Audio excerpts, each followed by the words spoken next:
All right, guys, today we're going to talk about net neutrality and cryptocurrencies and Bitcoin. Let's get started. So, first, we're going to give you a scenario. Everybody's familiar with Kraken.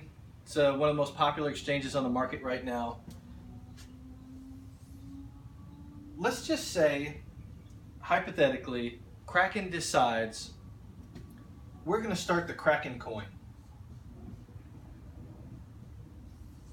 Right? Or they're heavily invested in some coin, okay, represented by the Kraken coin. Well, after some time, the executives of Kraken say, you know what, I want to drive revenue, I want to drive people towards this Kraken coin, which means I'm going to have to drive people away from maybe some other coin. Let's say it's Bitcoin. So what Kraken does is they say, let's throttle Bitcoin so that you're more likely to use the Kraken exchange and buy the Kraken coin. So some of the ways that they could do this, just off the top of my head, they could just make it slower to buy Bitcoin in their exchange, right? They could make you sign additional paperwork. So let's just say the process by which you got Bitcoin on the Kraken exchange is they made you sign additional paperwork. Maybe you have to wait an hour, 24 hours. Then you can buy Bitcoin. At least some portion of the market will say, oh man, this is annoying. I'll buy the Kraken coin. Now I think a lot of you are saying, I wouldn't do that. I wouldn't buy the Kraken coin. I would just go to any of the other 200 different exchanges, right? Okay, great. There's 200 exchanges. So really, Kraken could never get away with this, right? Because you would just easily take all your coins, whatever you had in the exchange, and just say, dude, this is annoying. You'd find out on the internet almost immediately, and you would just leave and go to Bittrex or Coinbase, wherever you wanted to, and buy whatever coins you wanted. Because you have a huge, broad base of decentralized exchanges, exchanges that are not connected to each other. All right, so this is the argument for centralization versus decentralization. All right, so let's talk about the same example. And let's see what the ISPs are doing. You got a company, let's say it's Comcast or AT&T. Comcast has a service. They want you to watch Hulu, not Netflix or YouTube Red, and not something else. You just pick and choose. All right? So Comcast has Hulu. They don't want you to watch Netflix. So they'll put paperwork in between here. All right? They'll throttle, which is the main argument that I think most people have heard. Here's the big fundamental difference between a centralized market,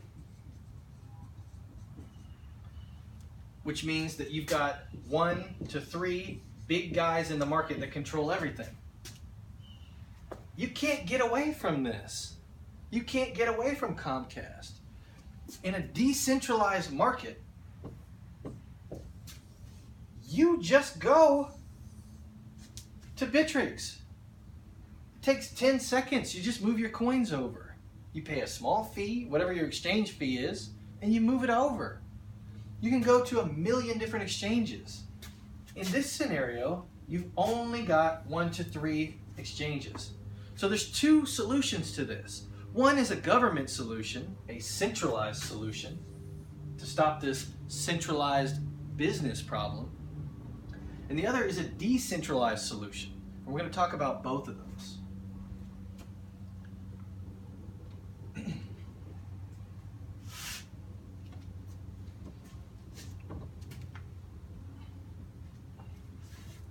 If you have questions or if you have comments, leave them in the comments below.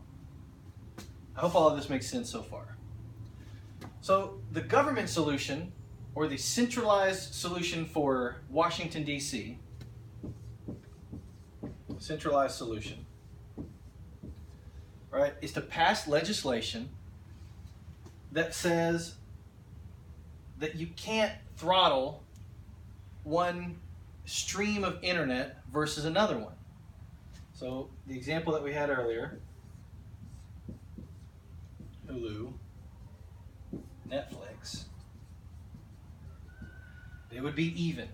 And that's mandated by a central authority at Washington, D.C. Yes? Cool. The decentralized solution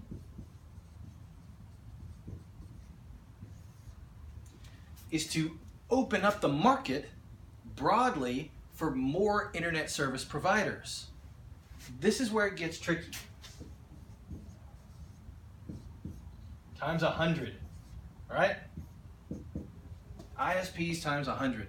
So instead of having an option between 1 and 3, where the ISP, Comcast or AT&T, right, can control where you go, or is blocked by the government wouldn't need to block them. You wouldn't even need the legislation, because it's the same scenario that we have with Kraken, right? You don't like Kraken coin?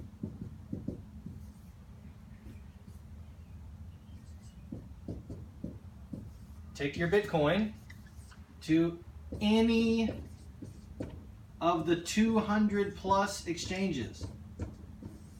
Yes, easy. No government involvement, no government needed, no centralized authority to tell Kraken or Comcast or AT&T or anyone. Now we're going to talk about why this is a problem. Because it sounds simple so far, right? Well, just make more ISPs. It's super simple, right? So obviously you can't just make more ISPs. I'm going to give you an example of printer cables.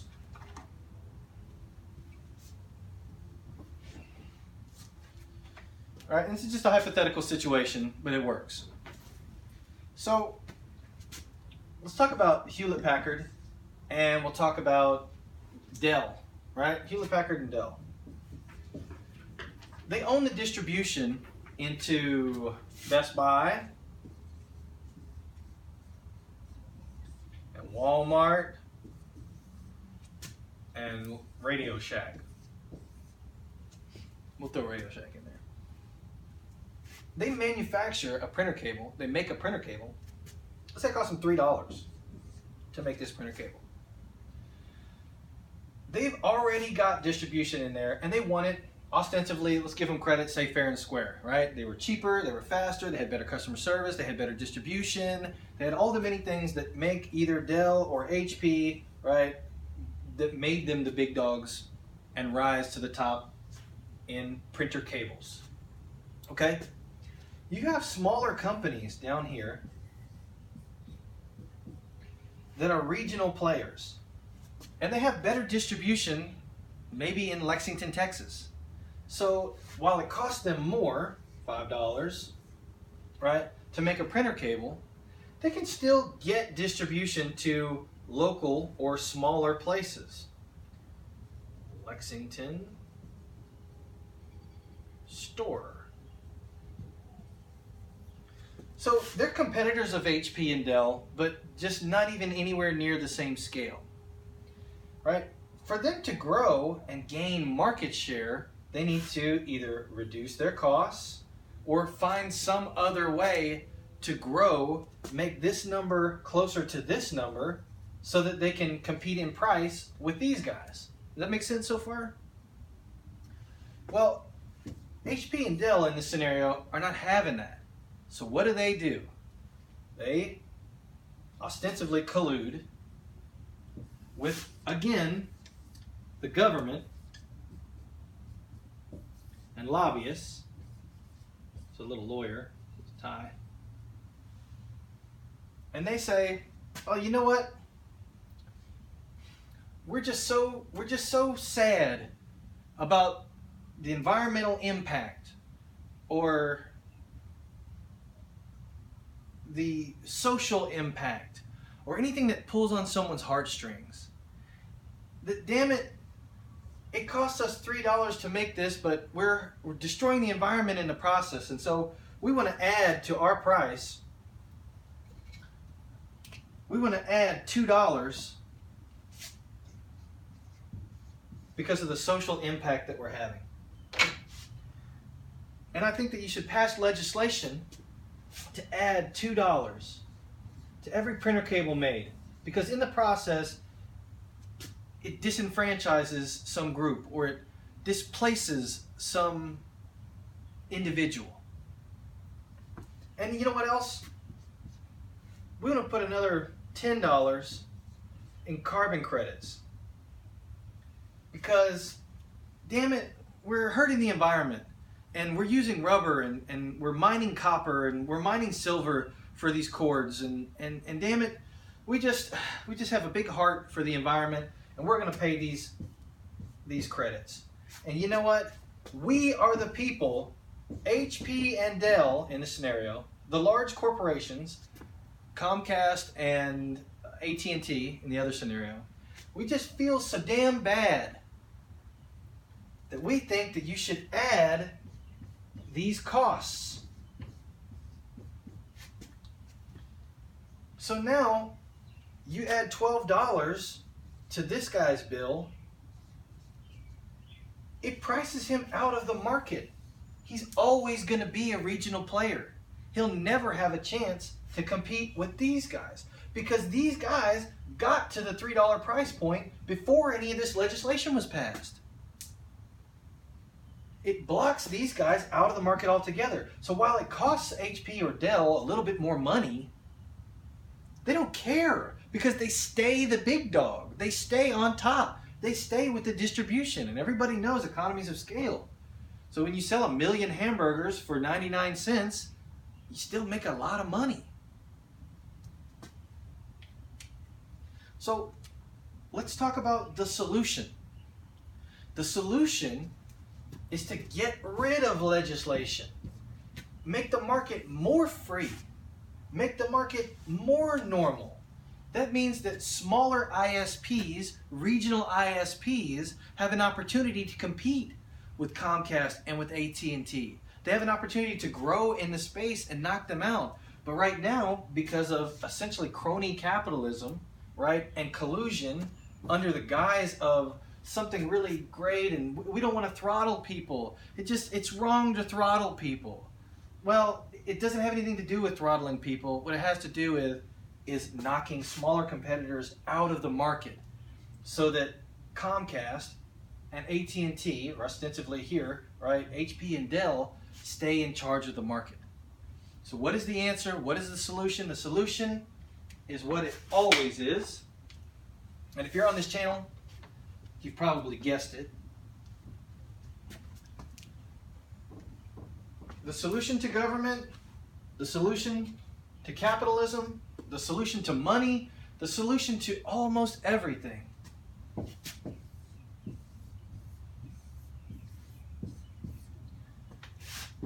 Decentralization.